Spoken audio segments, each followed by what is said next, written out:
घोर तप माता लक्ष्मी ने करना प्रारंभ करा।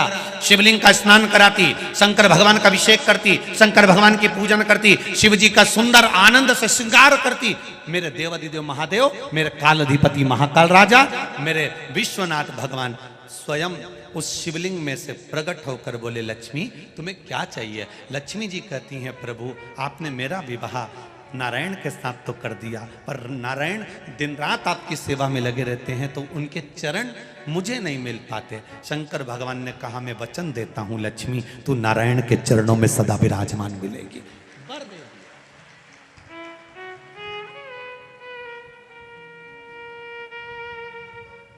ब्राह्मण हो, क्षत्रिय हो, वैश्य हो, शूद्र हो, बच्चा हो, जवान हो, बूढ़ा हो, बेटी हो, बेटा हो, नारी हो, पुरुष हो, जो है अगर वो शिव की आराधना में लगा है, उसका मनवांछित फल की पूर्ति हुई है, प्राप्ति हुई है।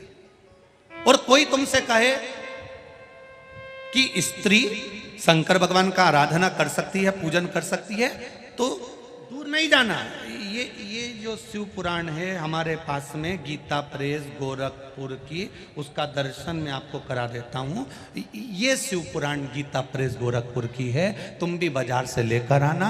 इसका 73 नंबर का पेज निकाल कर पढ़ना विद्येश्वर संहिता में से। उसमें लिखा हुआ है, जो नारी शंकर भगवान का स्नान कराती है, श्रृंगार करती है, पूजन करती है, वो संसार सागर से मुक्त होकर मां पार्वती की परम सखी बनकर विराजमान होती है। यह विद्येश्वर संहिता कह रहे।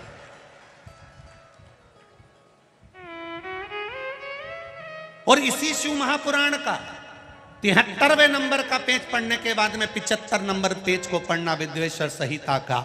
उसमें लिखा है, जो शंकर भगवान को जल चढ़ाकर उस जल का आचमन करता है, वो 3 ताप से दूर हो जाता है। ये मेरा निवेदन है आस्था चैनल वालों से, पन्ना मैं निकाल रहा हूँ और उसको मैं लाइन से अक्षरों पर लाइन दिखा रहा हूँ। मेरा निवेदन है, आप भी बताना कि शंकर जी पर जल चढ़ाकर पीने का कितना लाभ है। प्रश्न नंबर 75।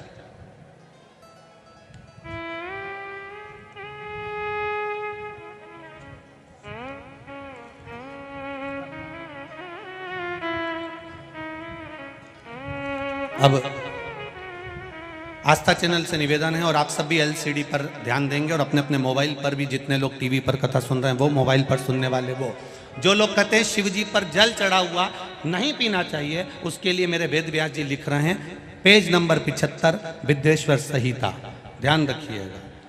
जो मनुष्य, उंगली पर ध्यान देंगे जो टीवी पर चल रही है, जो मनुष्य शिवलिंग को विधि पूर्वक स्नान कराकर उस स्नान के जल का 3 बार आचमन करता है, उसके कायिक, वाचिक और मानसिक तीनों प्रकार के पाप शीघ्र नष्ट हो जाते हैं। ये शिव पुराण। अब शंकर भगवान के शिवलिंग पर चढ़ा हुआ नैवेद्य, शंकर भगवान के शिवलिंग पर चढ़ा हुआ प्रसाद खा सकते हैं कि नहीं खा सकते? कोई कहता है महाराज जी स्वान की योनि हो जाएगी, कुत्ता बन जाओगे, कोई कहेगा ये बन जाओगे, कोई कहेगा वो बन जाओगे। अब उसको पढ़िए, पेज नंबर 75 शिव महापुराण विद्येश्वर संहिता, मेरी उंगली चल रही वहां पर ध्यान देना। भगवान शिव का नैवेद्य अग्रह है। इस भगवान भावना को मन से निकाल दें कि शिव जी का चढ़ा हुआ प्रसाद नहीं खाया जाता, ये भावना मन से निकालें। शिव के नैवेद्य को देख लेने मात्र से भी सारे पाप दूर हो जाते हैं, खाने की तो बात ही दूसरी है। अब क्या लिखा है अगली लाइन, उसको खा लेने पर तो करोड़ों पुण्य अपने भीतर आ जाते हैं। आए हुए शिव नैवेद्य को, जो शंकर का प्रसाद है, शिव जी पे चढ़ा हुआ नैवेद्य है, अगर वो आपके सामने आ जाए, उसको सिर झुकाकर प्रसन्नता पूर्वक खा लेना चाहिए। जो शंकर के चढ़े हुए नैवेद्य को ये कह देता है कि थोड़ी देर से खाऊंगा, वो पाप में लिप्त होता चले जाता है। यहां तक उसका वर्णन किया, वो मनुष्य पाप में बंध जाता है। इसलिए शंकर को चढ़ा हुआ नैवेद्य, भगवान का बस केवल नैवेद्य का दर्शन ही हो जाए तो जीव कोटि कोटि पुण्य प्राप्त कर लेता है। वो शिव तत्व है। ये शिव महापुराण है। अब आज के जमाने में नए नए पंथ बन गए, नए नए पंथ चल गए, तो उन्होंने अपने को उठाने के लिए शंकर जी की निंदा कर दी। शिव जी के मंदिर मत जाना, शंकर का प्रसाद मत लेना, शिव जी को देखना मत, शंकर के द्वार मत जाना। हम किसी पंथ की पुस्तक की बात नहीं करते, क्योंकि सबने अपने अपने पंथ बनाए, तो सबने अपने अपने भाव से लिखा। हम वेद व्यास जी ने जो विद्येश्वर संहिता में लिखा, उस शिव महापुराण का वर्णन करते हैं, जो आपने 75 number page Gita Press Gorakhpur की शिव महापुराण पुस्तक का आनंद करते हुए इस पुराण में पढ़ा। विद्येश्वर संहिता स्मरण। भ्रांति निकालो मन से। लोग भटकाएंगे, लोग तुम्हें भ्रमित करेंगे। तुम शंकर जी की आराधना करने लगोगे, भगवान का भजन करने लगोगे, भक्ति में डूबने लगोगे, डूबने लगोगे, डूबने लगोगे, डूबने लगोगे, तो लोग तुम्हें भ्रम उत्पन्न करेंगे। शंकर मंदिर मत जाना, शिव जी का प्रसाद मत लेना, शंकर जी पे चढ़ा हुआ जल मत पीना। लोग तुम्हें भ्रमित करेंगे। उस भ्रम से निकालती है मेरी शिव महापुराण की कथा। आप एक एक शब्द का स्मरण करो। मेरा निवेदन है, जिसने शिव को जान लिया, उसने संपूर्ण जीवन भगवान के सुपुर्द अपना कर दिया और अपने जीवन को सार्थक बना लिया। तेरी कृपा बिना न हिले एक भी अणु, लेते हैं सांस तेरी कृपा से तनु तनु। बखान क्या करूं मैं राखों के ढेर का, चपटी भभूत में खजाना कुबेर का। विचार करिए, शिवलिंग का स्पर्श जीव को तार देता। इसलिए महाराष्ट्र में, दक्षिण में, साउथ में लिंगायत शिव संप्रदाय होती है। करें दर्शन आप लोगों ने। लिंगायत शिव संप्रदाय में नारी त्रिपुंड लगाती है। घर का लिंगायत शिव संप्रदाय में उनके गले में चांदी की डिब्बी में शिवलिंग पड़ा होता है, जो शरीर से रोज टच होता रहता है। और शिव लिंगायत, इस शिव लिंगायत संप्रदाय के अंतर्गत बिना शंकर के, बिना शिव के स्नान, बिना शिव के स्पर्श के इनका आनंद नहीं पाता। हरतालिका तीज हो, नारी शिवलिंग का निर्माण करती है। सोमवार हो, स्वयं शिव महापुराण की कथा कह रही है। 12 ज्योतिर्लिंग में से एक ज्योतिर्लिंग घृष्णेश्वर की कथा कह रही है। सुधर्म नाम के ब्राह्मण की 2 धर्म पत्नी थी, घोषमा और सुदेहा। सुदेहा के घर में संतान नहीं हुई, घोषमा के घर में संतान हुई। घोषमा क्या करती थी? ये 12 ज्योतिर्लिंग में से शिव महापुराण की कथा कर रही है कि घोषमा का एक नियम था, शिवलिंग का निर्माण करती थी, उसका पूजन करती थी, बेलपत्र चढ़ाती थी, आराधना कर कर शाम के समय पर शिवलिंग को विसर्जन कर देती थी। उसका नियम था। अब कोई कहे नारी, कोई कह दे शिवलिंग का स्पर्श नहीं करना चाहिए। 12 ज्योतिर्लिंग में से घृष्णेश्वर की कथा कर रही है, 12 ज्योतिर्लिंग में से एक ज्योतिर्लिंग की कथा कर रही है, भगवान शिव की कथा कर रही है। घोषमा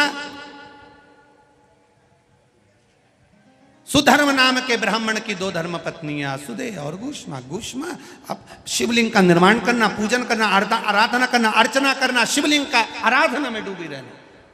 अपने बेटे को इसने सुदेहा को दे दिया था। सुदेहा को लगा मेरी बहू मुझे नहीं पूछती, इसने अपने बेटे के टुकड़े कर कर कपड़े में बांधकर तालाब में फेंक दिया था। घोषमा शिव जी का पूजन कर कर, शिवलिंग का पूजन कर कर जब शिवलिंग विसर्जन करने के लिए गई तो हाथ जोड़कर कहती है, मैंने बेटे का दर्शन बहुत दिन से नहीं करा। शंकर भगवान ने 1 हफ्ते पहले मर गया था बेटा, पानी में टुकड़े कर कर डाल दिए थे। शंकर भगवान के शिवलिंग की पूजन वो घोषमा करती थी, इसलिए उसका बेटा 1 हफ्ते बाद पानी में से तैरता हुआ बाहर आया तो घृष्णेश्वर महादेव कहलाया। 12 ज्योतिर्लिंग में से एक ज्योतिर्लिंग है घृष्णेश्वर महादेव, जो घोषमा नाम की नारी भगवान शंकर की आराधना करती है।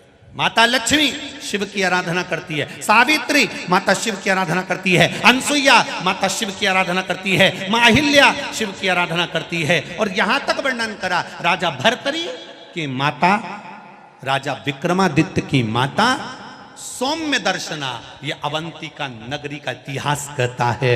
राजा भर्तरी की माँ, राजा विक्रमादित्य की माँ सौम्य दर्शना शंकर की आराधना करती है, शिव भक्ति में डूबी रहती है। एक दिन राजा भर्तरी ने अपनी माँ से, सौम्य दर्शना से, गोदी में बैठकर पूछ लिया, माँ तो इतने सालों से शिव की आराधना कर रही है, तो इतने सालों से शंकर भगवान की आराधना कर रही है, माँ मां शिव क्या देते हैं, भोलेनाथ क्या देते हैं, शंकर क्या प्रदान करते हैं? कथा के जितने भी मुख्य यजमान बनकर बैठे हैं, बड़े ध्यान से सुनना। आपने शंकर भगवान को एक बेलपत्र दी है, आपने शंकर भगवान को एक चावल का दाना दिया है, आपने शंकर भगवान को एक पुष्प की पंखड़ी दी है। शिव क्या देते हैं आप, शंकर क्या प्रदान करते हैं आपको? तो सौम्य दर्शन ने कहा, जब व्यक्ति विपदा की घड़ी में खड़ा होता है, विपदा की घड़ी एक ऐसी होती है जिस घड़ी में सब साथ छोड़ देते हैं, उस समय पर महादेव कदम से कदम मिलाकर साथ चलते हैं। कदम से कदम मिलाकर महादेव साथ चलते हैं। आज अवंतिकापुरी में रहने वाले, उज्जैन में रहने वाले ये विचार करें, उज्जैन में रहने वाले ये विचार करें, अरे भैया बंडागर रोड पे कथा हो रही है, बहुत भीड़ है, अपार भीड़ है, गाड़ियां भी बहुत दूर रोकी जा रही है, हम तो घर में बैठ के कथा सुन लेंगे।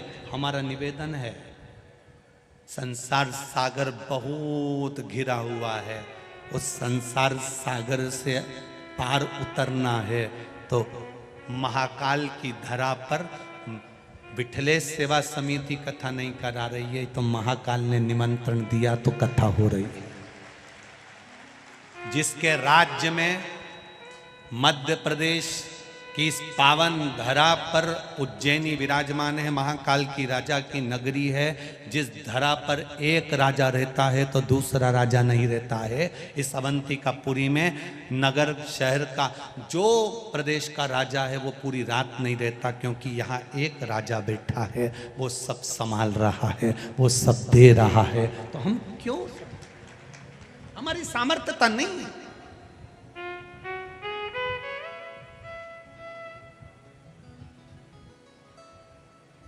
कितनी चिलचिलाती धूप, गर्मी,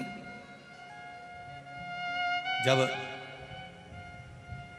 मालूम पड़ा कि 48 घंटे पहले ही ये टेंट ऑन भरा गए, तो हमने भी तुरंत सूचना दी, और महापौर जी को मैं धन्यवाद दूंगा। पत्र भरे पड़े हैं, सारे पत्र यहीं रहेंगे, एक भी पत्र सी और नहीं जाएगा, इसी व्यासपीठ के पीछे रहेंगे। इसमें सबके मोबाइल नंबर है, सबका एड्रेस है। इन पत्रों को पढ़ना और पत्र पढ़ने के बाद उनके पास फोन लगाकर पूछना कि काल अधिपति महाकाल राजा ने क्या दिया है, वो बताएंगे, एक एक पत्र के माध्यम से बताएंगे कि उसमें सुख क्या है।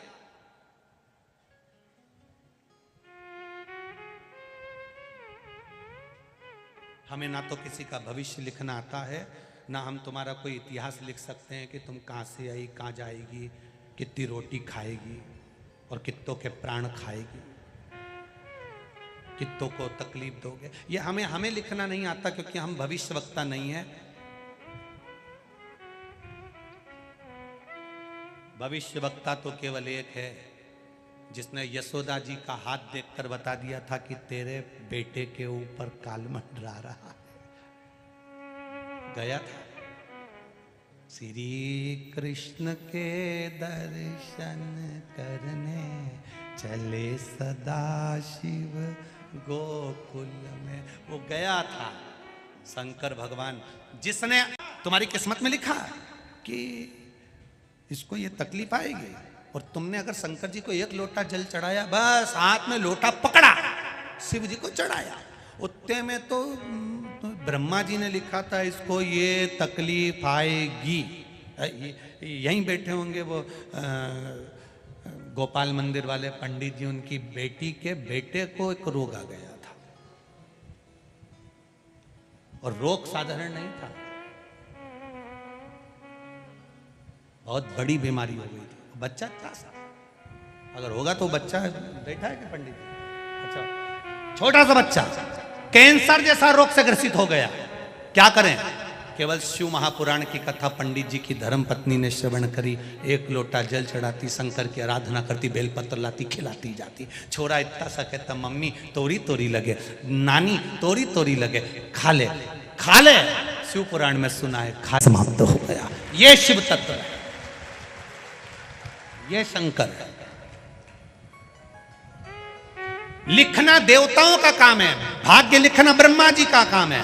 भाग्य में कितना दुख लिखा ये उसने लिख दिया, पर भाग्य को बदल देना किसी दूसरे का काम नहीं है। कालाधिपति महाकाल राजा मेरे महादेव का कार्य है, वो बदल देता, बदलेगा। अकाल मृत्यु वो मरे जो काम करे चंडाल का, काल उसका क्या बिगाड़े जो भक्त हो महा। काल अधिपति है। कई लोग कहेंगे इतनी भीड़ में जाकर क्या करोगी, कितनी गर्मी। एक बार जरा पीछे पलट कर देखोगे तो पूरे खेत में लोग गर्मी में बैठे हुए हैं, बिना टेंट के भी। और 3 घंटे की तो कथा है, उससे पहले जगह संभाली होगी, धूप में भी तो कितने घंटे पहले संभाली होगी। विचार करिएगा जरा।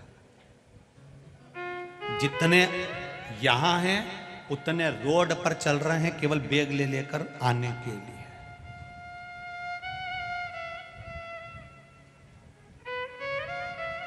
ये शिव तत्व है।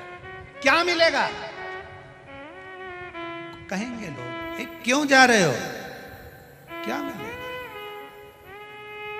एक महिला ने पत्र लिखा है, वो कक्ष में रखा है जहां हम ठहरे, उसमें उन्होंने लिख के भेजा, गुरुजी आप कहते हो सोने की रकम मत पहन के आओ, सोने की रकम मत पहन के आओ। हमने कहा इसलिए कहते हैं कि सोने की रकम मत पहन के आओ क्योंकि राजा को दिखेगा बिचारी के कुछ नहीं है सोना मोना का, तो दे देगा, क्या दिक्कत है?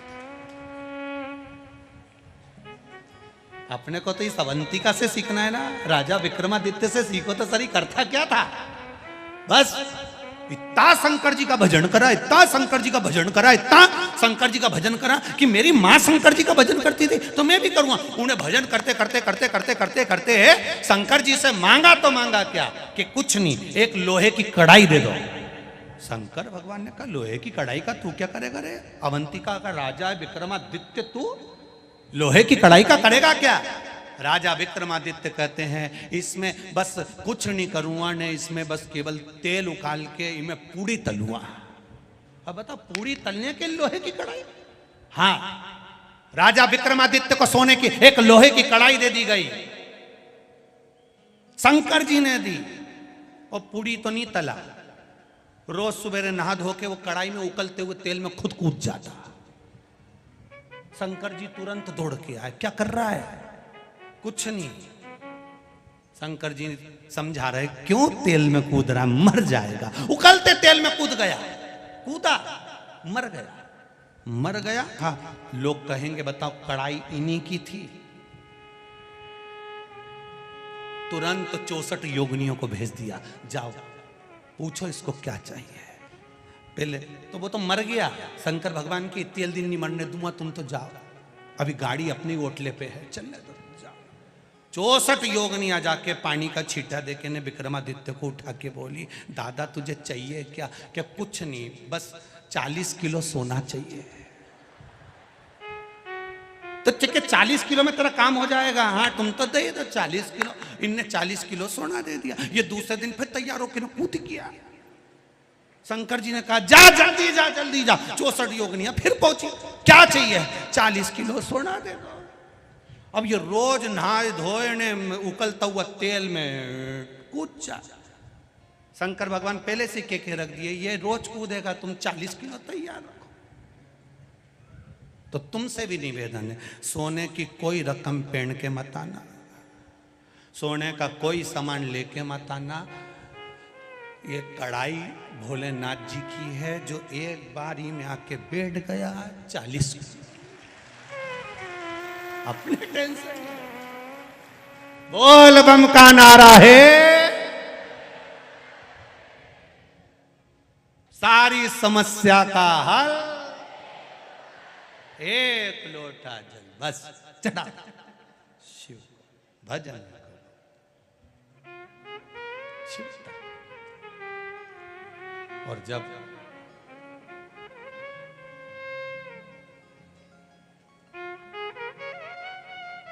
हम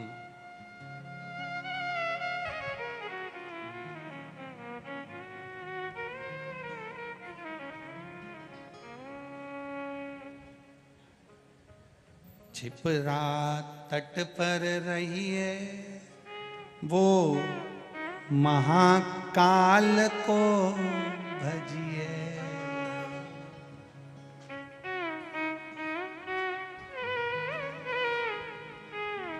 दो 12 ज्योतिर्लिंग में से एक है काशी, दूसरी है अवंतिका उज्जैनी।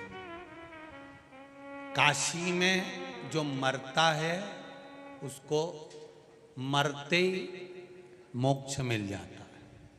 अब थोड़ा समझ लेना, हो बहुत काम की चीज है रे दादा। ओ भैया बड़ा ध्यान से सुनना, इतनी सी मत निकलने देना। काशी में लोग मरने के लिए जाते हैं, मरेंगे मोक्ष मिल जाएगा, प्राण छूटेंगे मोक्ष मिल जाएगा। काशी में पार्वती जी ने वर मांगा था कि जो मरेगा उसको गुरु मंत्र आपको देना पड़ेगा, मर गए। अब एक बार उज्जैन में रहने वाला मर गया, अब तेरा क्या होगा रे कालिया, जरा विचार कर। उज्जैन में रहने वाला मर गया और शंकर जी आ रहे थे कैलाश पे।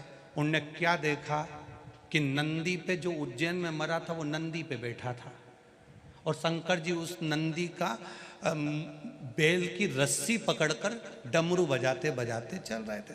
और आगे सबकी सब जितने उनके नंदी श्रृंगी भृंगी जितने थे वो तुम्बा तुम्बी बजाते हुए पुंगा पुंगी बजाते चल रहे। अब जैसे ही कैलाश पे पहुंचे तो पार्वती जी को लगा जाने भगवान जाने कौन आया, इतना VIP मेहमान, ना जाने कौन आ गया। पार्वती जी ने पूछा, इतना डमरू बजाते बजाते आ रहा हो, इतना तो जिंदगी में तुमने मेरी शादी में नहीं बजाया, इतना बैंड बाजा तो इतना बैंड बाजा तुमने कभी नहीं बजाए, न पुंगा पुंगी ने सहनाई न तुम्बा तुम्बी ने मृदंग ने ढोल ने नगाड़े, ये सब आखिर ये है कौन? पार्वती जी ने केवल अंदर इशारे में पूछा कि ये है कौन? शंकर भगवान ने कहा उज्जैन का रहने वाला है, अवंतिकापुरी का।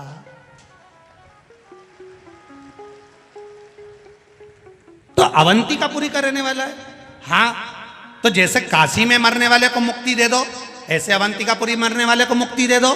शंकर भगवान बोले मैंने तो कहा था मांग ले, मुक्ति अभी दे दूं उज्जैन में मरने वालों को। पर ये इतना चतुर है, मालवा का है, खूब दाल बाफला खाया हुआ है, कोई ऐसे ही है। मैंने 3 बार किया मांग ले मांग ले मांग ले, मुक्ति मांगे ही नहीं। एक ही चीज मांगे, क्या? बस कैलाश में रहना है, आपकी भक्ति करना है, दूसरी बार जन्म देना, वापिस उज्जैन में जन्म दे देना, महाकाल की तरह। तो पार्वती जी बोली शंकर जी से, तो तुम इतने टेंशन में क्यों? कि मुक्ति मांग लेता तो एक बार में खल्लास, निपट गई भाई, बंद करके पटक दो। अब हर बार मांगा कैलाश का धाम दो, भक्ति दो, और दूसरी बार वापिस उज्जैन में जन्म दो। अब ये यूं ही मरता रहेगा, यूं ही चाहता रहेगा, बार बार उज्जैन, बार बार भजन, बार बार कैलाश। तो उज्जैन में मरने वाला मुक्त तो होता ही है, संग में शंकर की भक्ति प्राप्त कर कर फिर पुनः शिव के धाम में आ जाता है। वो इस उज्जैनी का आनंद है, साधारण नहीं है उज्जैनी महाराज। शिव भक्ति मिलती है, शिव भजन मिलता है, मुक्ति मिलती है, कैलाश का धाम मिलता है, शंकर का गुणगान मिलता है। जब उज्जैनी का अवंतिकापुरी में, और आप सब किस्मत वाले हो साहब जिसने एक बार इस अवंतिकापुरी में बैठकर शिव महापुराण की कथा सुन ली। तुम चिंता मत करना, तुम्हारा मकान उज्जैन में होए चाहे नहीं होए, पर तुम्हारा रजिस्टर में नाम आ गया। मकान भले यह नहीं है पर कहलाओगे तुम उज्जैन वाला ही हो। तो तुम चिंता मत करना, अपन सब नंदी पे बैठ के चलेंगे, कैलाश में मिलेंगे और वापिस यही उज्जैनी में आएंगे और फिर शिव पुराण की कथा करेंगे। अपन टेंशन मत, काहे को चिंता करना। हाँ, चेहरे बदल सकते हैं, तुम्हारी नाक लंबी है तो थोड़ी टेढ़ी हो ही जाए, अब कान मान बदली जाए ना, मुंडा का थोड़ा नक्शा मक्सा बदली जाए तो टेंशन बदल, या बस एक ही है, अवंतिका अवंतिका है। कहा सौम्य दर्शना से राजा भर्तरी कह रहे हैं विक्रमादित्य के बड़े भाई, क्या मिलता है? मां कहती है कि वो कदम से कदम मिलाकर चलता है, भटकने नहीं देता। मां, वो भटकने नहीं देता? नहीं, आएगा मौका तो शिव की आराधना का फल तुझे बताऊंगी मैं। और अभी कथा में कहा, जोरू और जमीन व्यक्ति को कब बदल देती है पता नहीं पड़ पाता। आया समय, राजा भर्तरी ने खूब भजन करा देवाधिदेव महादेव का, गुरुजी प्रसन्न हो गए। गुरुजी ने राजा भर्तरी को एक फल दे दिया, राजन ये वो फल है जो खाएगा वो जवान रहेगा, कभी बुढ़ा ही नहीं होगा। राजा भर्तरी ने फल लिया, खुश हो गया। राजा भर्तरी सबसे ज्यादा प्रेम अगर करता था तो अपनी धर्म पत्नी से करता था। उसने सोचा मैं भले बुढ़ा हो जाऊं पर मेरी पत्नी जवान की जवान बनी रहे, तो उन्हें वो फल राजा भर्तरी ने अपनी पत्नी को दे दिया। पत्नी फल लेकर गई। अब क्या बोलूं, पत्नी फल लेकर गई। राजा भर्तरी की धर्म पत्नी, राजा भर्तरी सबसे ज्यादा प्रेम पत्नी से करता था, इसलिए उसको बूढ़ी होते नहीं देख सकता था, तो उसको फल दे दिया। पत्नी फल लेकर गई, वो सेनापति को ज्यादा चाहती थी, राज्य के सेनापति को बहुत प्रेम करती थी। उसने सोचा फल मैं खा लूंगी, जवान हो जाऊंगी, पर जवान तो मैं जिसको चाहती हूँ सेनापति को होना चाहिए। तो सेनापति को फल दे दी कि इसको खा लोगे, जवान रहोगे, मरते दम तक बूढ़े नहीं होगे, मरते दम तक बूढ़े नहीं होगे। सेनापति ने फल लिया। सेनापति, रानी सेनापति को चाहती थी पर सेनापति रानी को नहीं चाहता था। सेनापति रानी के यहाँ जो एक नौकरानी थी दासी, उसको बहुत प्रेम करता था। तो सेनापति ने सोचा मैं बूढ़ा हो जाऊं चल जाए, पर ई के बूढ़ी नहीं होने दूंगा, तो वो फल दासी को दे दिया। अब दासी के पास में फल आया। दासी ने विचार करा ये वो फल है जो खाएगा जवान रहेगा। मेरे नगर का राजा भर्तरी पूरी सनातन धर्म की ध्वजा फैला रहा है, ये फल मैं उसको दे देती हूँ, सनातन धर्म जीवित रहेगा जब तक वो रहेगा। फल लेकर वो दासी, वो नौकरानी, वो सेविका फल लेकर राजा भर्तरी के पास पहुंच गई। महाराज महाराज महाराज। महाराज ने कहा क्या बात है, ये फल वो फल है जो खाएगा वो जीवन भर जवान रहेगा। भर्तरी के हाथ में फल आया। फल आते से ही भर्तरी ने देखा ये तो मैंने रानी को दिया था। नौकरानी से, दासी से पूछा ये फल तुम्हारे पास कैसे आया? उसने बताना नहीं चाहा। राजा ने उसको डराया, धमकाया। तब उसने कहा सैनिक मुझे चाहता है, ये फल मुझे सैनिक ने दिया। सेनापति को दिया। सेनापति को बुलाया, फल कहां से आया? डराया, धमकाया। सेनापति बताने को तैयार नहीं। कहा रानी मुझे बहुत ज्यादा प्रेम करती है, रानी ने दिया। रानी को फल लिया। रानी से कहा तूने सेनापति को दिया? हाँ, मैं इसको बहुत प्रेम करती हूं। राजा भर्तरी सिंहासन से नीचे उतरा, अपनी माँ की गोद में सिर रखकर बोला माँ, जिस राजा के पास में सारी सत्ता वैभव है और उसकी पत्नी उसकी नहीं हुई, तो ये वैभव का करूंगा क्या? एक क्षण में छोड़ दिया। एक क्षण में जोरू और जमीन कब बदल दे टाइम नहीं लगता। तुलसी बाबा के साथ भी यही हुआ, एक क्षण में बदल गए। कब बदल जाए? भाई भाई की जमीन रहती है, परिवार की जमीन रहती है, कुटुंब की जमीन रहती है। एक परिवार की जमीन 1 इंच भी जमीन ऊपर लेके नहीं जाएगा, पर उसके लिए अदालत में लड़ लड़ के मर जाएगा। और 1 इंच लेके नहीं गया, खाना पीना दुश्वार हो गया। महाराजों से जाकर पूछ लिया कि बता दो हमारा केस कैसे निपटेगा, और जैसे ही केस निपटेगा मैं सुंदरकांड का पाठ करूंगा। एक जमीन का जरा सा 1 इंच टुकड़ा, नारी के प्रति एक आसक्ति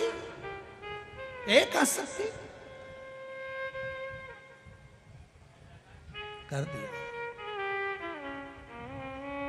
राजा ने अपनी मां की गोद में, सौम्य दर्शना की गोद में, अपनी मां की गोद में राजा भर्तरी सिर रखकर बैठा है। आंख से आंसू मां की गोद में झड़ रहे हैं। सौम्य दर्शना शंकर की आराधना करने वाली 1 मिनट शिव के बिना नहीं रहती थी। राजा भर्तरी की मां, राजा विक्रमादित्य की मां 1 मिनट नहीं रहती थी। आ गई। जैसे ही राजा भर्तरी अपनी मां की गोद में सिर रखकर रो रहा था, इतनी देर में राजा भर्तरी विक्रमादित्य की बहन मेनावती वहां पर आई। राजा विक्रमादित्य की बहन का नाम था मेनावती। राजा भर्तरी की बहन का नाम था मेनावती। मेनावती दौड़ कर आई और मेनावती ने आकर देखा, अगर दुनिया में जो संबंध भगवान ने बनाया है ना, भाई का, बहन का, ये संपत्ति बांटने के लिए नहीं, ये विपत्ति बांटने के लिए बनाया है। संपत्ति बांटने के लिए नहीं। जोरू और जमीन व्यक्ति को जानवर बना देती है। थोड़ा बचकर रहिएगा। सहजता में ध्यान रखकर चलना है। एक नारी के चक्कर में पूरी महाभारत हो गई।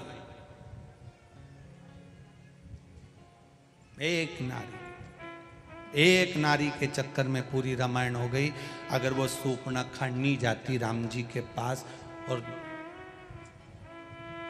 भाई से कह रही मैं तो पानी पीने गई थी, अब इतना बड़ा लंका का राजा रावण, इतनी विद्या थी उसके पास में, बस एक जरा सी देर में यूं करता ना तो देख लेता कि ये पानी पीने गई थी कि पानी ग्रहण संस्कार करने गई थी।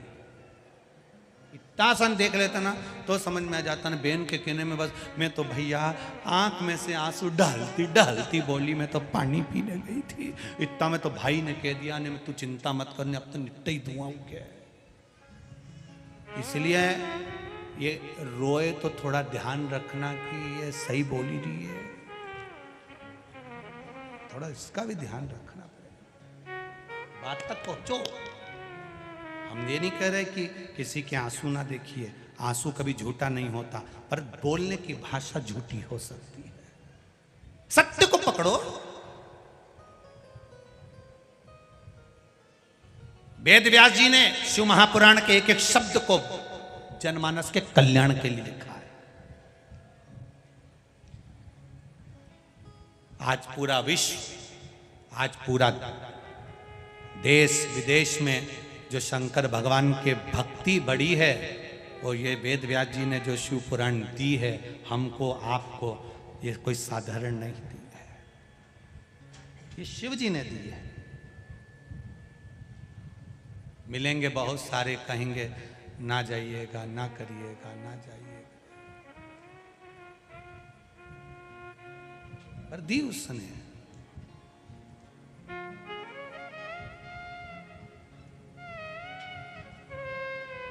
भोलेनाथ दया करना, मैं तेरे भरोसे हूँ। मेरे बाबा दया करना, मैं तेरे भरोसे हूँ। ना घर के भरोसे हूँ, ना परिवार के भरोसे हो, ना घर के, आप भी बोलिए, ना घर के, जरा तेज,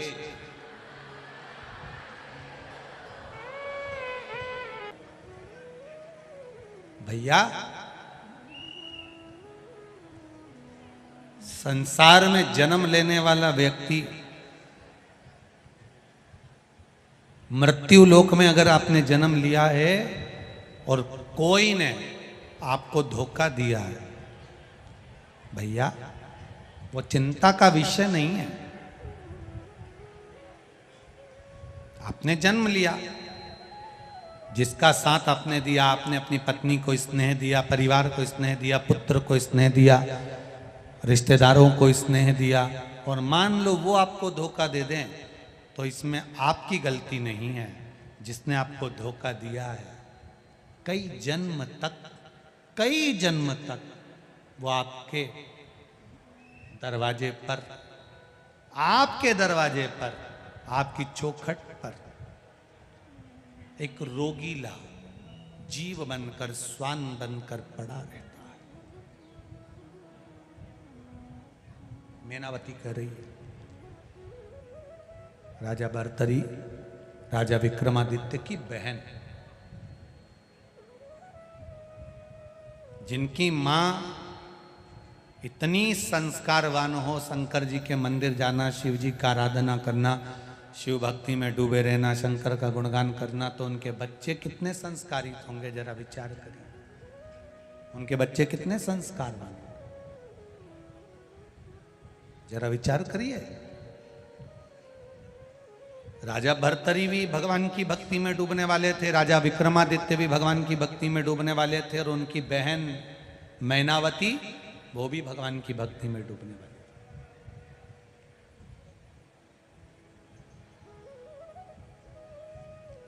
छीन कर खाने वाले का कभी पेट नहीं भरा था, और बांट कर खाने वाला कभी भूखा नहीं सोता।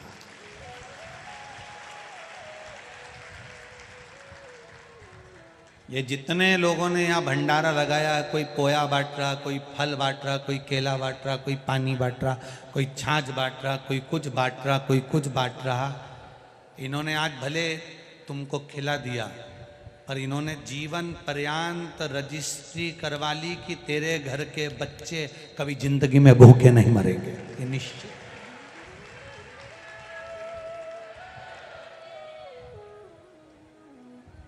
ये जजमान परिवार कथा करवा रहे हैं, इन्होंने आज भले एक बेलपत्री के बराबर अगर कुछ समर्पण करा है, तो इनके खाते में जो लिखाया वो कम ना लिखाया है। आज इस जमीन पर आंजना परिवार में अगर कथा हो रही है, इस भूमि पर कथा हो रही है, तो इन्होंने अपने खाते में जैसे रजिस्ट्री होती है वैसे अपने खातों में लिखवा लिया कि तुम्हारे यहाँ बाबा देवादिदेव महादेव की कृपा थी, इसलिए भूमि पर कथा हो गई। ये शिव तत्व, शिव तत्व सहज नहीं है।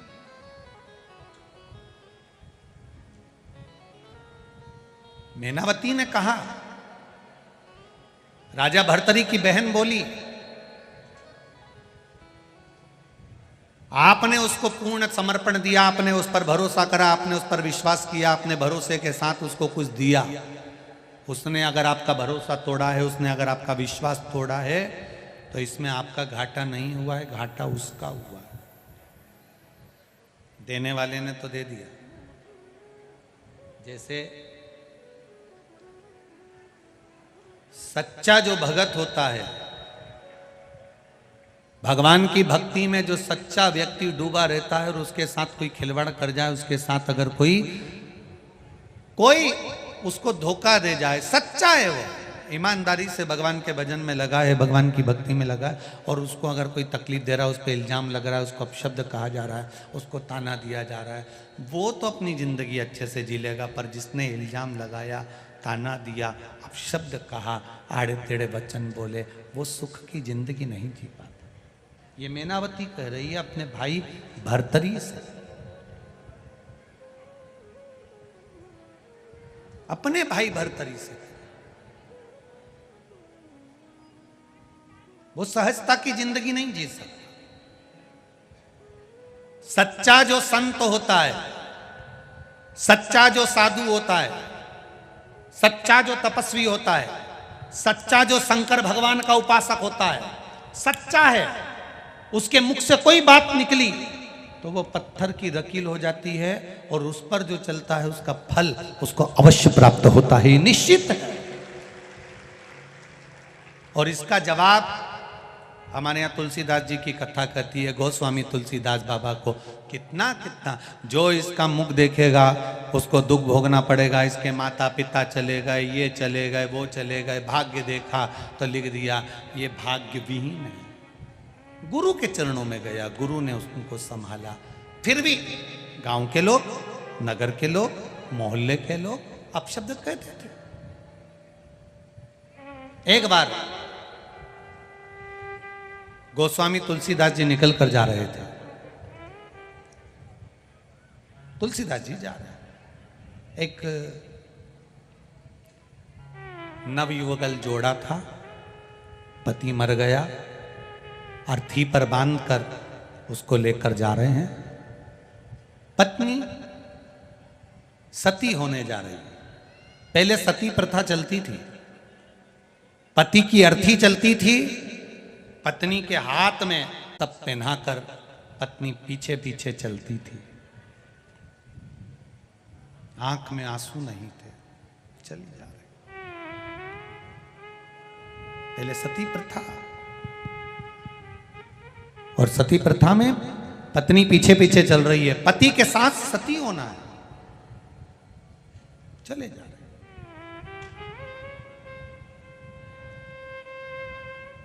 तुलसीदास जी निकल कर जा रहे थे, तुलसीदास बाबा निकल कर जा रहे हैं। और तुलसीदास जी जब निकल कर जा रहे थे तो वो जो जिसका पति मर गया था और वो हाथ में जो मौली बंधी थी, सती होने जा रही थी, तो उसने विचार करा ये ब्राह्मण का बालक निकल के जा रहा है, लोग इसको दिन रात गाली देते हैं, आड़ा ताड़ा बोलते हैं, अपशब्द बोलते हैं, कैसा भी है पर है तो ब्राह्मण ना, है तो ब्राह्मण। कई लोग कहते हैं ये ब्राह्मण होकर मदिरा पीता है, ब्राह्मण होकर गाली बकता है, ब्राह्मण होकर अपशब्द कहता है, ब्राह्मण होकर ताने देता है, ब्राह्मण होकर गलत काम करता है। वो कुछ भी करे, आपको उससे मतलब नहीं है, ठीक है, उसके कर्म का दंड वो भोगेगा, पर अपन ब्राह्मण की निंदा क्यों करे, है तो ब्राह्मण। जाने वाली उस स्त्री ने सती होने से पहले चलते चलते अर्थी चल रही थी, पीछे पीछे वो चल रही थी, उसने सोचा ब्राह्मण है, उस नारी ने सिर पे पल्लू रखकर ब्राह्मण के चरणों को प्रणाम करा। गोस्वामी तुलसीदास जी को प्रणाम किया। जब गोस्वामी तुलसीदास जी को प्रणाम करा तो तुलसीदास जी के मुख से निकल गया अखंड सौभाग्यवती। अरे बोलो तो जम के, अखंड सौभाग्यवती भव। अब जैसे ही कहा अखंड सौभाग्यवती भव तो जितने लोग अर्थी लेकर जा रहे थे सब कहने लगे ये देखो ढोंगी को, ये बामण है, ये ढोंगी है, इसको देखो जरा, प्रपंची को, कपटी को, झूठे को, ढोंगी को। पति मर गया, सती होने जा रही है और क्या बोल रहा है, बोलो बोलो जम के, अखंड सौभाग्यवती भव। इसको देखो, इसमें अक्ल है, ये ढोंगी में अक्ल है। इतनी गाली दी गांव के लोगों ने, इतनी गाली दी, इतनी गाली दी। स्त्री को भी कहा, किसके पांव पड़ गई थी वो, ढोंगी के, वो पापी के, कपटी के।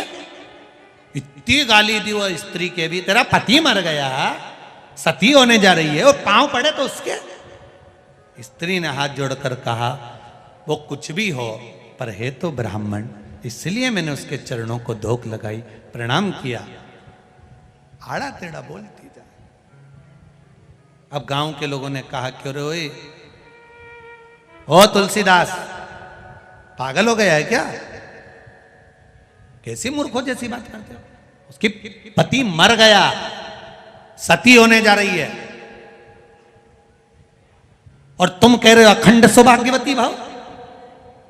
तुलसीदास जी कहते हैं मैं झूठा हो सकता हूं पर राम का नाम झूठा नहीं हो सकता। मैं असत्य हो सकता हूं पर राम का नाम असत्य नहीं हो सकता। अगर मैंने भजन करते करते, मैंने कथा करते करते, मैंने शिव नाम राम नाम जपते जपते अगर किसी को कुछ कह दिया है तो उस वचन को निभाता वो है, कोई दूसरा नहीं निभा सकता, कोई दूसरा नहीं। कई लोग हमसे कहते हैं तुमने ये पशुपति व्रत लिया है नया। ये व्यासपीठ से कथा करते करते ये शिव महापुराण का पाशुपत्य अस्त्र, पाशुपत्य व्रत का विधान शिव पुराण में लिखा है। अगर उस व्रत को दुनिया के लोग नहीं जानते थे तो हम क्या करें। शिव पुराण पढ़ी तो आपके सामने पशुपति व्रत रखा। अब पशुपति व्रत मुख से निकल गया, अब उसने निकलवाया, उसने खिलवाया शिव पुराण से, तो अब वचन निभाएगा भी तो वो निभाए। जो व्रत करे उसको फल मिले, ये उसके ऊपर, ये उसके ऊपर आधारित है। तुलसीदास जी ने कहा मैं झूठ बोल सकता हूं, मैं असत्य बोल सकता हूं, पर मेरा राम सत्य है और सत्य रहेगा। इतने में तो गांव के लोगों को गुस्सा आ गया। उन्होंने कहा चल हाथ पकड़ा और अर्थी नीचे रखो, नीचे रखो अर्थी। गांव के लोगों ने अर्थी नीचे रखी। देख ये मरा कि नहीं मरा, ये मरा कि नहीं मरा, देख। तुलसीदास जी ने, सत्य है वो कभी मरता नहीं है, तो ये क्यों मरा। तुलसीदास जी बोले भैया बोलो तो सरी। इतने में मुर्दा उठकर बोलता है राम नाम सत्य है। उठ गया, सत्य बोल दिया। ये जो मुर्दे के पीछे तुम लोग राम नाम सत्य बोलते हो, ये सबसे पहले मुर्दे ने सत्य बोला था, तब लोगों ने राम नाम सत्य बोला। उठ गया। राम झूठा नहीं है, शिव झूठा नहीं है। वो तो दुनिया आज के समय में कई लोगों को शंकर जी की मंदिर जाने से, शिव जी पे जल चढ़ाने से, शंकर जी का भजन करने से, शिव मंदिर में जो लोगों की भीड़ बढ़ रही है उससे कई लोगों की बुद्धि बिगड़ती गई कि भाई ऐसे कैसे भीड़ बढ़ रही है, ऐसे कैसे लोग जा रहे हैं, ऐसे कैसे लोग जल चढ़ा रहे हैं। बस लोगों के मन में ये आ गया कि ये सनातन धर्म फिर आगे बढ़ने लगा, फिर बढ़ने लगा। तो जो विरोधी थे उन्होंने हर कुछ फिर बोलना प्रारंभ कर दिया शंकर जी के प्रति, जिससे लोग मंदिर जाना छोड़ दें, शंकर पे जल चढ़ाना छोड़ दें, आचमन करना छोड़ दें। दुनिया के लोगों को बुरा लगता है कि शिव जी पे चढ़ा हुआ जल पीने से कई लोग के मत पियो, कोई के पाप लग जाएगा। आज के जमाने में किसी ने ये नहीं किया कि मदिरा मत पियो, दारू मत पियो, गंदा काम मत करो, पर शंकर जी का जल पी रहे हैं तो के मत पियो। बस इनका चरण धोई धोई के पियो, ऐसा ऐसा महाराजों के। शिव जी का जल मत पियो, बस इनका चरण धो और पियो, उसमें पाप नहीं लगेगा। शंकर जी को चढ़ाया हुआ जल पीने में पाप लग जाए।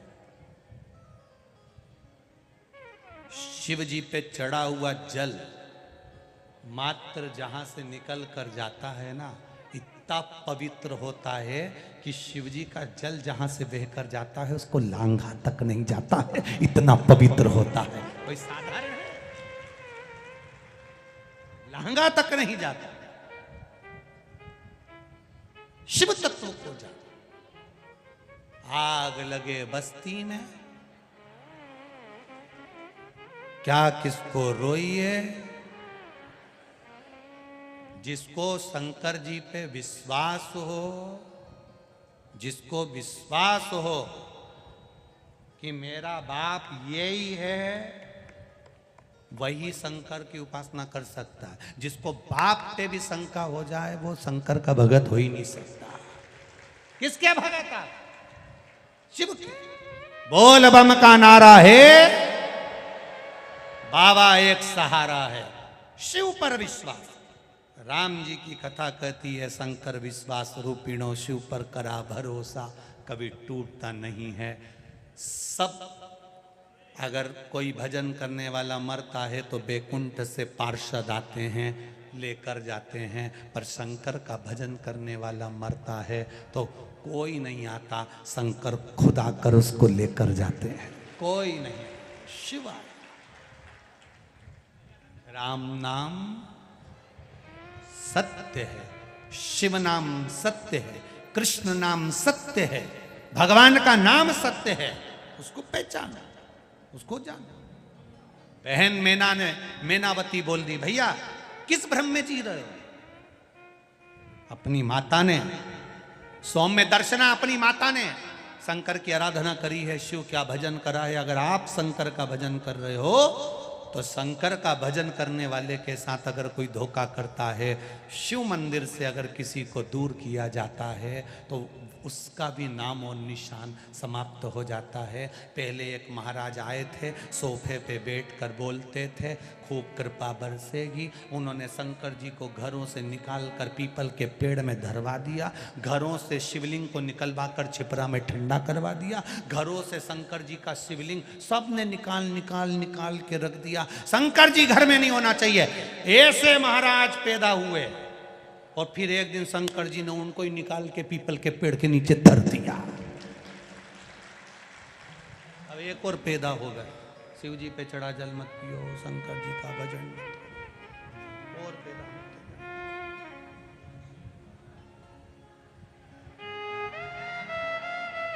शिव तत्व, शिव इस शिव महापुराण में जो जो लिखा है उसको दिल से आप लोगों के बीच में वर्णन करने का ये मौका मिलता है। शिव पुराण जो शंकर जी को भीतर उतार लिया, उसने अपने दुखों को इसमें कितने पत्र हैं ऐसे, किस किस पत्र को पढ़े, इतने पत्र हो, इतना अच्छा बात आप लोग लिख दिए हैं।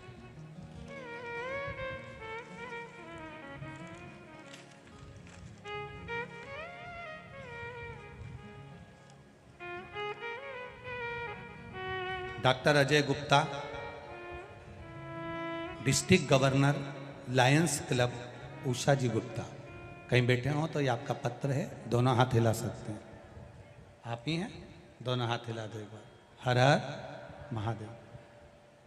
गुरुदेव, एक पशुपति व्रत में ना जाने कितना कितना भाव लिखा गया है गुरुजी। पशुपति व्रत करने वाला व्यक्ति को अगर वो दिल से करे तो सब कुछ मिल जाता है। मेरी बेटी की शादी, मेरी बेटी को बच्चा, डॉक्टर साहब के जितने भी सरकारी कार्य थे, मैंने केवल पशुपति व्रत करती रही और बाबा मेरी सुनता रहा और बाबा ने सब कुछ दे दिया। एक बार दोनों हाथ उठाकर हर हर महादेव। साधुवाद। Doctor Ajay ji Gupta, district governor, Lions Club, Usha Gupta. दिल से अगर मांगा है। एक पत्र और बड़ा सुंदर है, देखिए।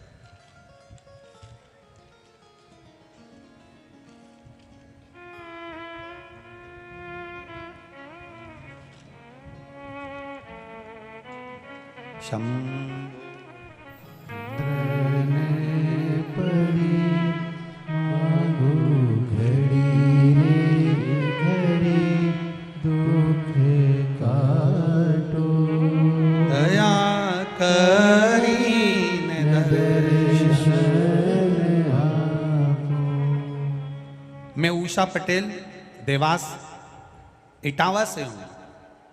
कहीं बैठी हो तो हाथ हिलाइएगा। उषा पटेल, देवास इटावा। कहीं बैठी हो तो दोनों हाथ ऐसे हिला देना।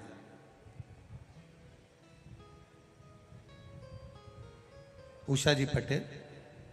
गुरुजी, आपने हरतालिका शिव महापुराण कथा में फुलेरा के दर्शन का वर्णन बताया था कि 5 जगह पर जाकर कहीं पर भी फुलेरा का, जो हरतालिका तीज पर माताएं पूजन करती है और फुलेरा बनता है, उसका दर्शन मात्र कर लेने से, आपको चढ़ाओ ना चढ़ाओ, मात्र दर्शन कर लेने से उसका फल मिलता है। गुरुदेव, मैं क्या वर्णन करूं।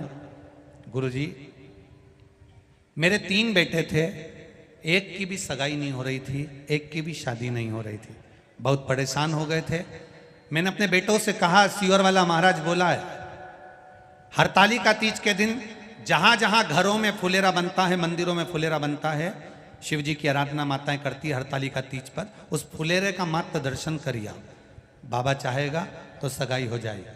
गुरुदेव कई जगह पर संबंध भेजे, सगाई के लिए बात करी, पर संबंध शादी नहीं होते थे। तीनों बेटों को मैं खुद गाड़ी में बिठा कर ले गई और फुलेरे का दर्शन कराया। बाबा की कृपा से मेरे सभी बेटों की सगाई पक्की हो गई है और बाबा की कृपा से उनके शादी का क्रम है। एक बेटे ने एक फुलेरा का दर्शन करते करते बाबा देवाधिदेव महादेव से मेरे सामने कहा, माँ तू कहती है कि भगवान शादी करा देता है फुलेरे का दर्शन करने से, तो मैं अगर नौकरी मांगूं तो दे देगा? मैंने कहा तेरे को जो मांगना है। मात्र फुलेरे का दर्शन करते हुए मेरे बेटे ने नौकरी को मांगा गुरुदेव, और मैंने उसके लिए पशुपतिनाथ का व्रत किया। बाबा की कृपा से उसकी एक अच्छी जॉब लग गई है और बाबा की कृपा हो गई है। ये शिव तत्व है। आपका किया भजन, आपका किया स्मरण। एक पत्र और है, एक बच्ची का, छोटी सी बच्ची।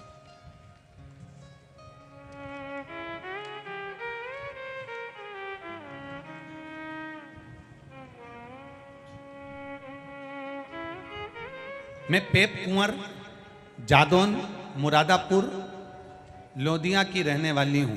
कहीं बैठी हो तो हाथ हिलाइएगा। कहीं बैठी हो तो हाथ हिलाइएगा। मैं पेप कुंवर जादौन मुरादपुरा लोंदिया की रहने वाली हूं। मैं भोलेनाथ का क्या वर्णन करूं गुरुदेव। टीवी पर कथा सुनती हूं। मेरी बहू को 8 महीने की सोनोग्राफी में बच्चे के अंदर जो बच्चा था उस बच्चे के पेट में गठान बता दी थी। हम बहुत घबरा गए थे। मेरे यहाँ दूसरे दिन बहू को ही हमने रुद्राक्ष का जल पिलाना प्रारंभ कर दिया। रुद्राक्ष का जल पिलाते रहे गुरुदेव। पर वो रुद्राक्ष हमने यहीं से ले लिया और उसका जल किसी हमारे पड़ोसी ने दे दिया था, उसका जल हम पिलाते रहे। बाबा की कृपा से बच्चा तो हुआ, पर बच्चे के पेट में गठान रही गुरुदेव। जब बच्चे के पेट में गठान हुई, 7/7/2022 को बच्चे ने जन्म लिया और बाबा की कृपा से उसके गर्भ में जो बच्चा था, बच्चे के पेट में गठान थी गुरुदेव। डॉक्टरों ने कहा इसके पेट में गठान है, उसका सीजर ऑपरेशन अभी करना पड़ेगा। वो गठान गली नहीं थी गुरुदेव। हमने उस डॉक्टर के कहने पर गठान का ऑपरेशन करवा लिया। जन्म लिए बच्चे के पेट की गठान का ऑपरेशन कराया। थोड़ा समय निकला गुरुदेव, अब दूसरी गठान उस बच्चे के पेट में हो गई। सोनोग्राफी कराई, फिर वापस गठान आ गई। क्या करें? तब विचार करा अब करें क्या। तो पड़ोसन बोली, देखो रुद्राक्ष मेरे पास पुराना रखा है जो मैंने आपको दिया था, पर सीहोर का नहीं है। अपन सीहोर चलते हैं, रुद्राक्ष लेकर आते हैं। और सीहोर से रुद्राक्ष लेकर आए गुरुदेव। बच्चे को 3 महीने उस रुद्राक्ष का जल पिलाया, क्योंकि जन्म लिया बच्चा था, दूसरी बार गठान उसके पेट में हो गई थी गुरुदेव। जल पिलाते पिलाते 3 महीने हुए और दूसरी सोनोग्राफी जब हुई तो डॉक्टर ने कह दिया इस बच्चे के पेट में जो गठान है वो गल चुकी है। मैं बच्चे का फोटो भी लगा रही हूं। जिस बच्चे का जन्म हुआ, जिसके पेट में गठान थी, ऑपरेशन हुआ, और बच्चे का दूसरा फोटो लगा रही हूं जब गठान गल गई है और बच्चा पूर्ण तरह से स्वस्थ है। मैं सारे फोटो लगाकर भेज रही हूं। श्री शिवाय नमस्तुभ्यं। शिव तत्व को जानना, करो भजन, करो स्मरण। शिव के करीब जाना मतलब राम कृष्ण शंकर की अविरल भक्ति को प्राप्त कर जाना। अविरल भक्ति। मीनावती राजा भर्तरी की बहन अपने भाई को ज्ञान दे रही है। 3 प्रश्न हैं राजा भर्तरी के अपनी बहन मीनावती से।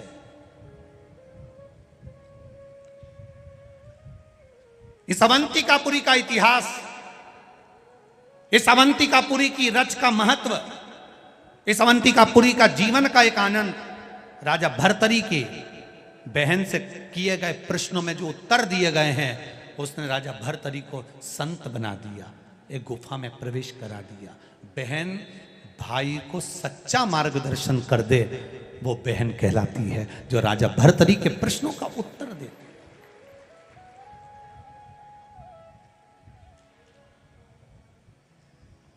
जैसे देवराज नाम का ब्राह्मण अंत समय में प्राण त्याग कर शिवधाम जाता है। चंचूला का पति बिंदु प्रेत योनि में पड़ने के बाद चंचूला शिव तत्व को जानती है, शंकर भगवान का भजन करती है। शिव महापुराण का महत्तम कहता है चंचूला शिव जी की भक्ति में ऐसी डूब जाती है कि वो चंचूला वेदव्य विधवा होने के बाद भी अंत में प्राण त्यागने के बाद पति के लोक को चली जाती है और फिर विधवा नहीं होती, अखंड सौभाग्यवती बनती है। वो चंचूला का चरित्र शिव महापुराण वर्णन। चंचूला का सहज नहीं है महाराज। देवादिदेव महादेव स्वयं यजमान बने हैं महाराज जी, स्वयं यजमान। यहाँ जितने यजमान बैठे हैं अपने बाबा की कृपा समझना कि महाकाल राजा के रूप में आप लोग बैठे हो, शिव तत्व के रूप में बैठे हो। शिव की कृपा है आप पर। पुण्य की गुल्लक भराई होगी तब जाकर ये शिव महापुराण की कथा मिली है।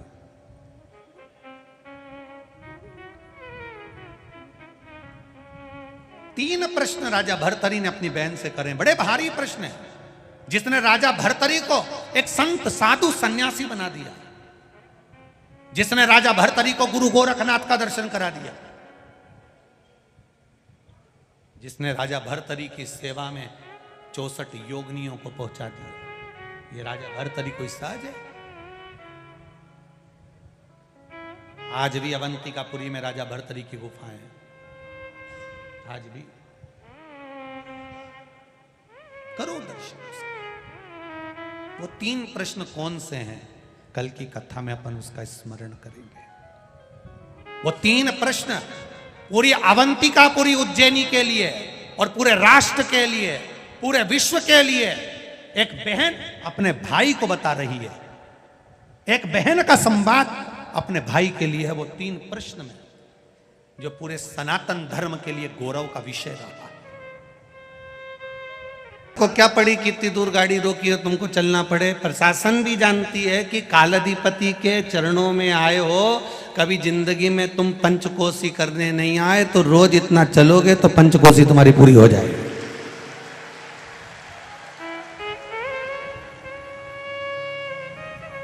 ये प्रशासन तुमसे नहीं चलवा रहा है, ये तो राजा ने बोला है। कौन? जम के बोलो जरा। महाकाल राजा, उसने बोला है। यहां एक ही की चलती है, किसी के बाप की नहीं चले, बस महाकाल की चले। यहां की और किसी की नहीं चले। तो तुम इस अंदाजे में मत रहना कि यहां कोई की चल रही हो। चलाने वाला वही काल अधिपति महाकाल राजा जो बैठा है, उसके राज्य में अपन आए हैं। कथा करवाने वाले ये जजमान जरूर हैं, परंतु ये महाकाल राजा ने इनको पकड़कर बुलाया है और यहाँ बिठाया। इतनी सारी जमीन देखी कथा करने के लिए, पर तोलाराम जी, अंजना, श्री रामेश्वर जी, अंतर सिंह जी, जीवन सिंह जी, मेवा अंजना जी का परिवार, जिन्होंने गोविंद जी खंडेलवाल जी ने कहा और इन्होंने एक बार भी विचार नहीं करा और इन्होंने कह दिया शिव पुराण हो रही है, यहाँ कुंभ का मेला तो बहुत भराया पर शिव पुराण महादेव ने नहीं सुनी, वो कथा हो रही है। तो अंजना परिवार ने ये जमीन दे दी। अब कोई कहे कि जजमान परिवार है और ये जमीन दी ने कितनी विचार करना जरा।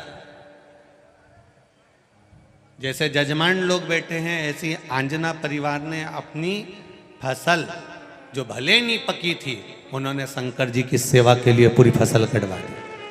कथा होना चाहिए। दादा परदादा आज जजमान परिवार के अगर जितने प्रसन्न हो रहे हैं, उतने आंजना परिवार के भी दादा परदादा प्रसन्न हो रहे होंगे कि हमारे पुत्रों ने हमारी जमीन का सदुपयोग करा। ये एक सुख की बात।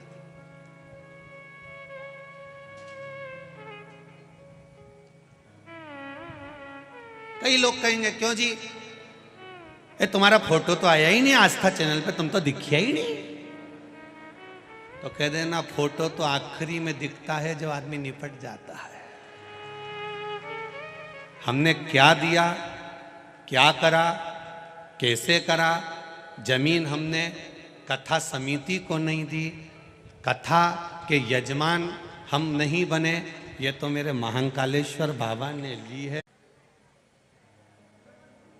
आज व्यक्ति को जीवन में हमारा जो जीवन है बड़ा विचित्र होता चले जा रहा है।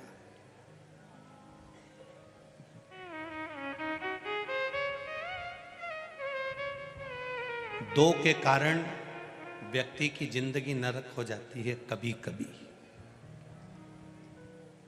विक्रमादित्य राजा महाकाल शिव महापुराण की कथा उज्जैन में प्रारंभ हो रही है। बहुत ध्यान से सुनना इस कथा को।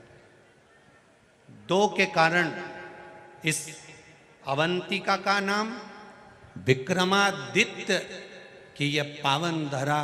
क्यों विक्रमादित्य को ये सत्ता मिली, क्यों राजा विक्रमादित्य को ये मालवा उज्जैन का राज्य मिला, क्यों मिला, उसकी शुरुआत दो चीज़ों से हो रही है। ये अपनी जिंदगी में आज की कथा उतार कर रखना। व्यक्ति की जिंदगी दो चीज़ों से बदल जाती है, एक जोरू, एक जमीन।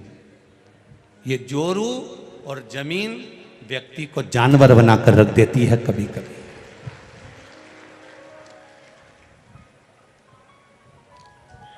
एक जोरू, एक जमीन, ये व्यक्ति को कभी कभी जानवर तक बना देती है। और कभी कभी ऐसा वैराग्य उत्पन्न कर देती है कि हम उस जोरू और जमीन दोनों को छोड़कर परमात्मा की शरण में चले जाते। दोनों। महाराज,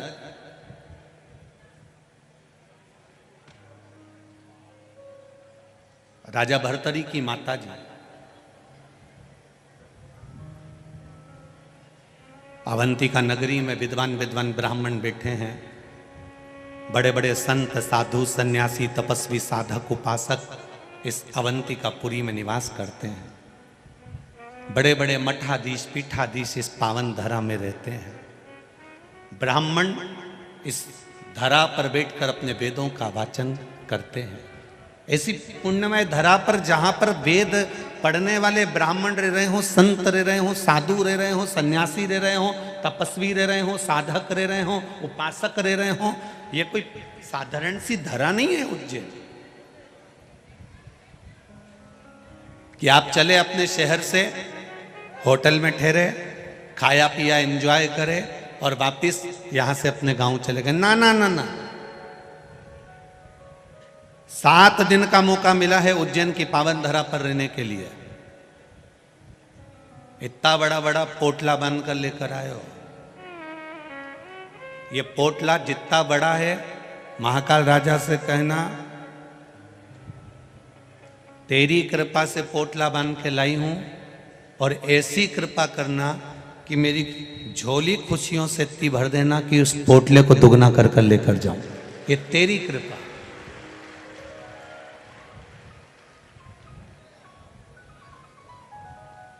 दो 2016 में कुंभ हुआ।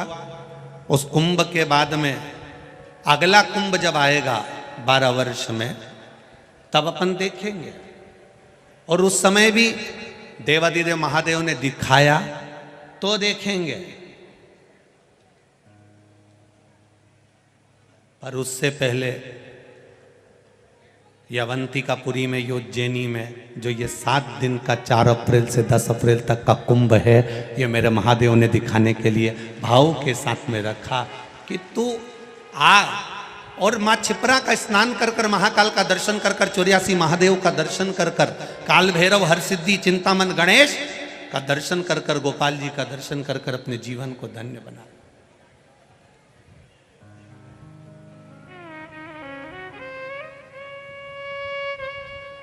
बहुत सारे लोग मिलेंगे जो आसपास में खड़े रहेंगे, तुमको अड़चन उत्पन्न करेंगे, तुम मन लगाने का प्रयास करोगी, इतनी देर में फिर कहीं का खड़ा हो जाएगा, बाजू वाली बोल जाएगी, कहीं इधर से आवाज आ जाएगी। तुम्हें नहीं बोलना, तुम्हें तो बस धीरे से चुप एकदम।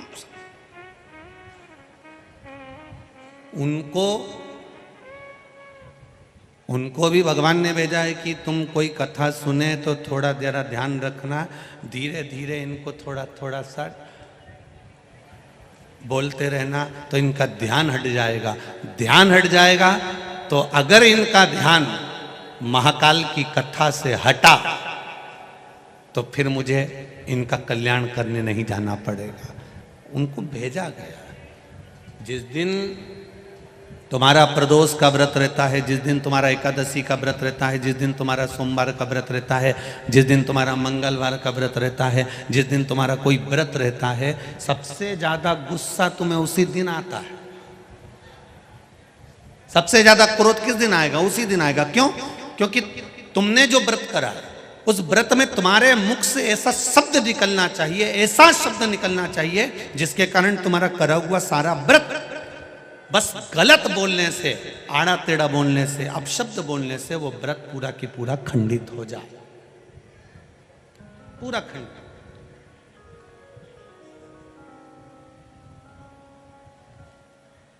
ये पूरी दुनिया की पहली कथा है जिसमें 48 घंटे पहले पूरे पंडाल भर चुके थे।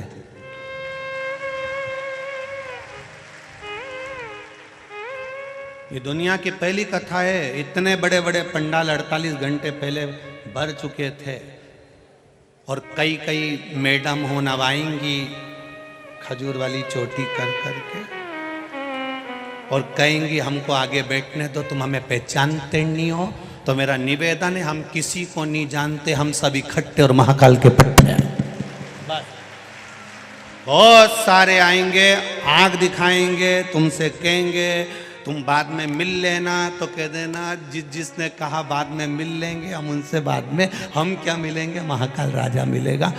आपसे निवेदन है, विचार करना। ये 48 घंटे से बैठे हैं। कितने घंटे से?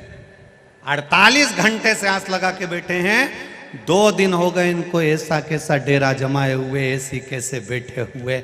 बस एक आस लेके बैठे हैं, 1 बजेगी, 4 बजे तक कथा मिलेगी। वहीं खा रहे, वहीं रह रहे। भक्त लोग सेवा में लगे, कोई केला बांट रहा, कोई बॉटल बांट रहा, पानी दे रहा, कोई कुछ ले कर दे रहा, कोई बिस्कुट दे रहा। अपनी जगह पर 48 घंटे से बैठकर कथा का इंतजार कर रहे हैं और तुम 2 मिनट में न लाइन खींच के, न डब्बा भर के, ने धागा से नुचवाई के तुरंत जाके बैठ जाओ। नहीं, कथा में हम आगे बैठे तो फिर तुम सोचो कि महाकाल राजा है, वो साधारण नहीं, न्याय बहुत प्रबल करता है, उसको तुमने अभी जाना नहीं है। बहुत कठिन है, बहुत कठिन। करो भजन, स्मरण करिए, भक्ति करिए, नाम जाप करिए, नाम कीर्तन करिए, मंत्र जाप करिए, भगवान की भजन करिए। अवंतिका नगरी में जितने दिन रहो, उज्जैन की नगरी में जितने दिन रहो, जितने दिन महादेव की पावन धरा पर, कंकर शंकर की भूमि पर रहो, 84 महादेव की धरा पर रहो, अवंतिकापुरी में जितने दिन रहो, काल भैरव की धरा पर, मां हरसिद्धि की धरा पर, चिंतामन गणेश की धरा पर जितने दिन निवास करो, उतने दिन तुम्हारे मुख से श्री शिवाय नमस्तुभ्यम निकलना चाहिए। पल पल में जपना, पल पल में भजन करना। वो राजा है, अपनी प्रजा से रोज मिलने जाता है। मेरा विश्वास करता है दुनिया में कहीं किसी राजा की सवारी नहीं निकलती, केवल उज्जैन में महाकाल राजा की सवारी निकलती है। प्रतिदिन हर सोमवार बड़े से बड़े फंक्शन में, सावन हो, भादो हो, कुंवार हो, कार्तिक हो, कोई भी अधिक मास हो, मेरे महाकाल बाबा अपनी प्रजा से मिलने के लिए साथ निकलते हैं, केवल उस प्रजा का हाल जानने के लिए। तो मेरा विश्वास कहता है अभी भले महाकाल राजा की सवारी ना निकले, पर मेरा विश्वास कहता है वो ताले तोड़कर रोज 7 दिन तक तुमसे मिलने के लिए आएगा। प्रतिदिन आएगा, प्रतिदिन।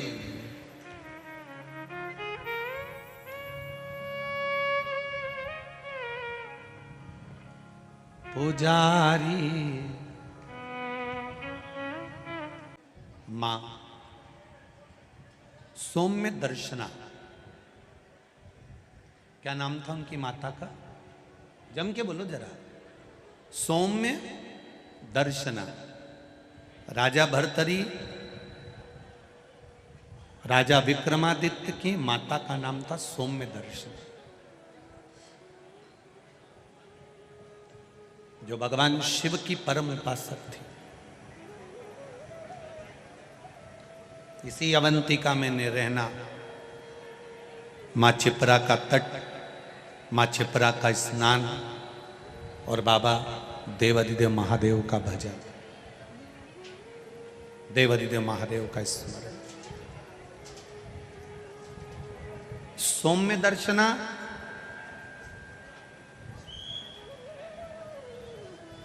जो राजा भर्तरी, राजा विक्रमादित्य के माता है, जो रोज प्रतिदिन भगवान शंकर के मंदिर जाना, शिव जी पर जल चढ़ाना, शंकर का गुणगान करना, शिव भक्ति को करना, शिव भजन को करना, शंकर भगवान के स्मरण में डूबी रहना, वो कोई साधारण नहीं है। कितना सुंदर राजा विक्रमादित्य कि ये पावन धरा की कथा कर रही है। जो नारी, जो स्त्री शंकर भगवान का भजन करती है, शिव तत्व को जानती है, शंकर भगवान को एक लोटा जल चढ़ाती है, शिवलिंग के सुंदर पूजन को करती है, स्मरण करती है, भजन करती है, शंकर भगवान की अविरल भक्ति में डूबी रहती है, शंकर भगवान के अभिषेक में, पूजन में, अर्चना में, नाम जाप में डूबी रहती है, शिव महापुराण की कथा कहती है। और ये अवंतिका नगरी की पावन कथा कर रही है और इस अवंतिका का इतिहास कहता है। वो नारी मान लो अपने कर्म के कारण, पूर्व के कर्म थे, पुराने कोई कर्म होंगे जिसके कारण बस हो सकता है कि नारी का सौभाग्य रहता ना रहता, कोई अपने पति के कंधे पर जाती, कोई नहीं जा पाती। तो मान लो हमारे पूर्व के कर्म के कारण अगर नारी के जीवन में कोई कष्ट आ जाता है तो शिव महापुराण की कथा कहती है, राजा भर्तरी की माता, राजा विक्रमादित्य की माता सौम्य दर्शना का चरित्र कहता है कि स्वयं देवादिदेव महादेव कहते हैं, सौम्य दर्शना जो नारी तेरे जैसी शंकर की आराधना में डूबी रहती है, वो नारी फिर अगला जन्म ना तो कभी बेधब्य का पाती हो, ना कभी बांझ का पाती है, उसको शिव स्वयं भक्ति प्रदान करता है।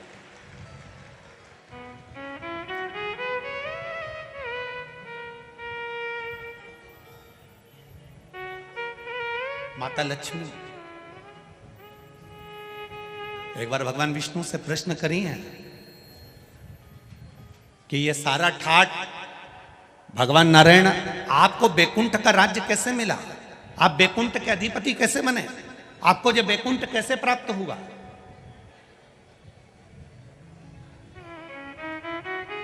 राम जी महाराज, भगवान विष्णु आप राम जी के अवतार हुए, राम जी बनकर आपने अयोध्या का राज्य भोगा, कृष्ण का अवतार लिया, द्वारका का राज्य भोगा, मथुरा का राज्य भोगा, ब्रज का राज्य भोगा। आखिर आपको ये राज्य हर घड़ी, हर पल, हर क्षण कैसे प्राप्त होते हैं? किस तरह से? भगवान विष्णु से माता लक्ष्मी ने प्रश्न करा है विष्णु पुराण के अंतर्गत, और कुर्म पुराण में भी, कुर्म पुराण में भी इसका वर्णन प्रश्न किया।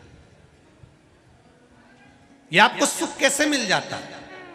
आपको बैकुंठ का राज्य मिल गया, आपको द्वारका का राज्य मिल गया, आपको अयोध्या का राज्य मिल गया, आपको रावण की लंका दूसरे की थी वो लंका का राज्य आपको प्राप्त हो गया।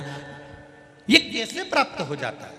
भगवान विष्णु ने अपनी धर्म पत्नी माता लक्ष्मी से कहा, लक्ष्मी मैं प्रतिदिन शंकर के शिवलिंग की आराधना करता हूं। लक्ष्मी जी ने कहा, क्या नाथ मैं शिवलिंग की आराधना कर सकती हूं?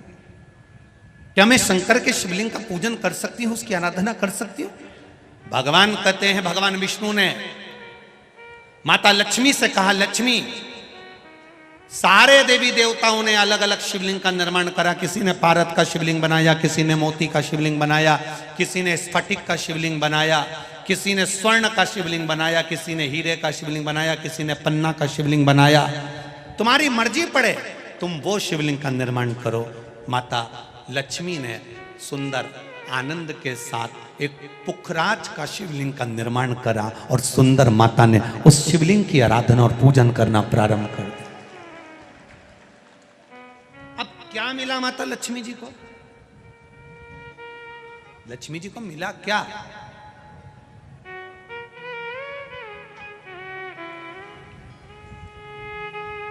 क्या प्राप्त हुआ माता लक्ष्मी जी?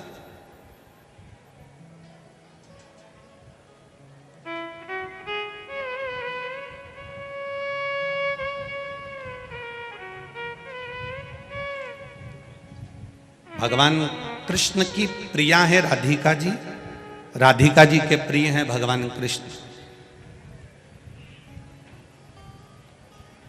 राम जी को बीच में कुब्जा भी मिली, सुपनखा भी मिली, पर मेरे नारायण को बहुत कुछ प्राप्त हुआ, पर आज भी लक्ष्मी जी को क्या मिला है? तो कहा, लक्ष्मी तुम किस चीज के लिए शिव जी की आराधना कर रही हो? लक्ष्मी जी कहती हैं, बस आपके चरण की सेवा मुझे दिन रात मिले। नारायण कहते हैं, मैं तो भगवान शिव के